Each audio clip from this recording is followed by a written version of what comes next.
त्रिदेव में कौन है सबसे शक्तिशाली, क्या कहता है पुराण। दोस्तों, हमारे हिंदू धर्म में ब्रह्मा, विष्णु और महेश को त्रिमूर्ति व त्रिदेव जैसे नामों से पुकारा जाता है, जिसमें ब्रह्मा को सृष्टि का रचयिता, भगवान विष्णु को सृष्टि का पालनहार और भगवान शिव को इस सृष्टि का विनाशक माना गया है। लेकिन पूजा पाठ करने के दौरान कई बार हमारे मन में सवाल उठता है कि ब्रह्मा, विष्णु और महेश में से सबसे बड़ा कौन है। दोस्तों, अगर आपके मन में भी कभी ये सवाल आया है और आप अपने ज्ञान को बढ़ाना चाहते हैं तो हमारी आज की वीडियो को बिना स्किप किए हुए अंत तक जरूर देखिएगा। और अगर अभी तक आपने हमारे चैनल को सब्सक्राइब नहीं किया है तो फटाफट से सब्सक्राइब करके बेल आइकन को प्रेस कर दीजिए ताकि हमारी आने वाली वीडियोस की नोटिफिकेशन आपको मिलती रहे। तो चलिए शुरू करते हैं। दोस्तों, ब्रह्मा, विष्णु और महेश में सबसे बड़ा कौन है, इसे लेकर हमारे पुराणों में कई तरह की कहानियां पढ़ने को मिलती हैं, जिनमें से दो कहानियां काफी ज्यादा प्रचलित हैं। पहली कहानी शिव पुराण से ली गई है, जिसके मुताबिक एक बार भगवान ब्रह्मा और श्री हरि विष्णु में इस बात पर विवाद हो गया कि उन दोनों में से बड़ा कौन है। और फिर एक समय ऐसा आया कि विवाद बढ़ते बढ़ते दोनों देवों के बीच युद्ध की स्थिति उत्पन्न कर गया। दोनों देवों के बीच युद्ध ना हो, इसीलिए भगवान शिव वहां एक अग्नि स्तंभ के रूप में प्रकट हो गए। अग्नि स्तंभ को देखकर ब्रह्मा और विष्णु ने निर्णय लिया कि जो भी पहले इस अग्नि स्तंभ के आखिरी छोर को पा लेगा वही श्रेष्ठ कहलाएगा। जिसके बाद भगवान विष्णु स्तंभ के आखिरी छोर को ढूंढने के लिए नीचे की ओर चले जाते हैं और भगवान ब्रह्मा ऊपर आकाश की तरफ। घंटों प्रयास करने के बावजूद भी जब दोनों में से कोई भी उस अग्नि स्तंभ के आखिरी छोर तक नहीं पहुंच सका, तब भगवान विष्णु ने अपनी हार स्वीकार कर ली। परंतु ब्रह्मा जी ने चालाकी से खुद को बड़ा साबित करने के लिए असत्य कहा कि उन्हें स्तंभ का आखिरी छोर मिल गया है।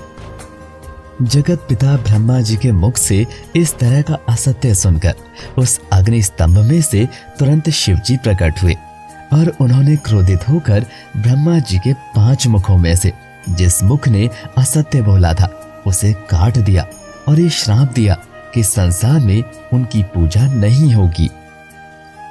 महादेव ने सत्य का साथ दिया, इसलिए भगवान विष्णु ने बहुत प्रसन्न होकर महादेव को अपने समान पूजे जाने का वरदान दे दिया।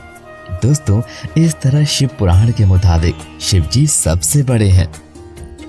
दोस्तों, दूसरी कहानी श्रीमद् भागवत कथा से ली गई है, जिसके मुताबिक ब्रह्मा, विष्णु और महेश में से सबसे बड़ा कौन है, इस बात को लेकर एक बार सप्तऋषि आपस में चर्चा कर रहे थे। जिसके बाद इस बात का पता लगाने के लिए सप्तऋषियों द्वारा भृगु ऋषि को चुना जाता है। अब भृगु ऋषि इस बात की परीक्षा लेने सीधे ब्रह्मलोक गए। अपने पुत्र को आया देख ब्रह्मा जी बड़े प्रसन्न हुए।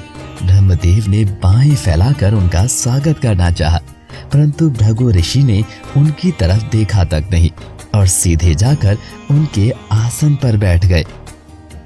भृगु ऋषि को अपने आसन पर बैठा देखकर भगवान ब्रह्मा बहुत ही ज्यादा क्रोधित हो गए और गुस्से में आकर उन्होंने भृगु ऋषि को अपशब्द कह दिया। भगवान ब्रह्मा के मुख से अपने प्रति अपशब्द को सुनकर भृगु ऋषि ने कहा, हो गई आपकी परीक्षा, आप त्रिदेव में सबसे बड़े कहलाने की योग्य नहीं हैं। आपको अपने आसन का मोह है। आपके लिए अपने आसन पर किसी का बैठना भी असहनीय है। अब यहाँ से निकलकर भृगु ऋषि सीधे शिव जी के पास गए।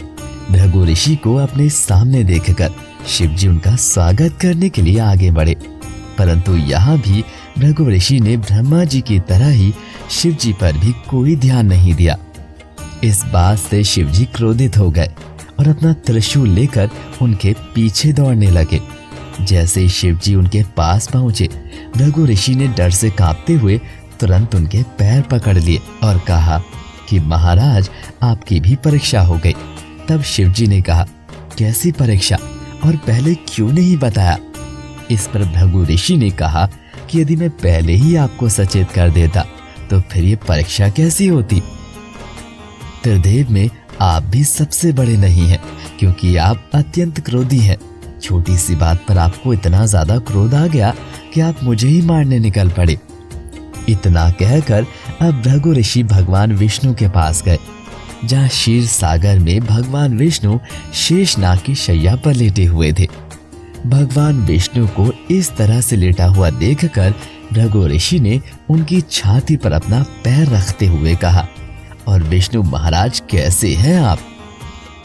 भृगु ऋषि के ऐसा करते ही भगवान विष्णु उठकर बैठ गए और भृगु ऋषि के पैर को सहलाते हुए कहा, हे महात्मा, कहाँ आपका फूलों जैसा नाजुक पैर और कहाँ मेरी वज्र जैसी कठोर छाती, कहीं आपके पैर में चोट तो नहीं लगी?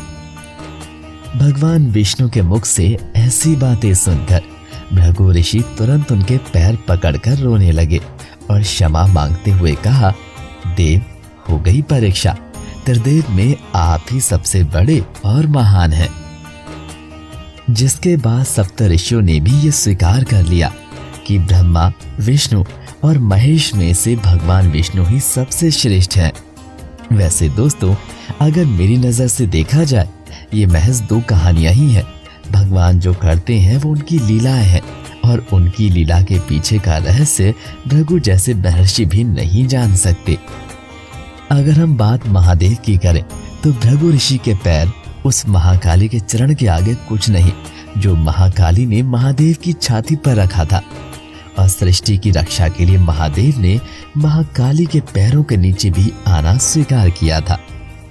दोस्तों, चाहे शिव पुराण हो या फिर विष्णु पुराण, दोनों में तीनों देवों को महान बताया गया है। हमारे पुराणों में ये तक कहा गया है कि जो मनुष्य शिव को नकार कर विष्णु की या फिर विष्णु को नकार कर शिव की पूजा करता है, उनकी पूजा कभी स्वीकृत नहीं होती। गीता में भी श्री कृष्ण ने कहा है कि मैं रुद्रों में शंकर हूँ। इसका अर्थ है कि जो रुद्र है वो कृष्ण है, और जो कृष्ण है वही रुद्र है। गीता के उपदेश में भगवान कृष्ण ने ये भी कहा है कि जो भी भक्त मुझे जिस रूप में भजता है, मैं उसे उसी रूप में प्राप्त होता हूँ। यह मतलब साफ है कि ब्रह्मा, विष्णु और महेश वास्तव में एक ही है, और जब ये तीनों एक ही है तो फिर तुलना किस बात की? तो दोस्तों, इस वीडियो में फिलहाल इतना ही। उम्मीद है आपको अपने प्रश्नों का जवाब मिल गया होगा। वीडियो पसंद आई हो तो वीडियो को लाइक करें। इस तरह के और भी अमेजिंग एंड इंटरेस्टिंग वीडियोस देखते रहने के लिए चैनल को जरूर सब्सक्राइब कर लें। Thanks for watching.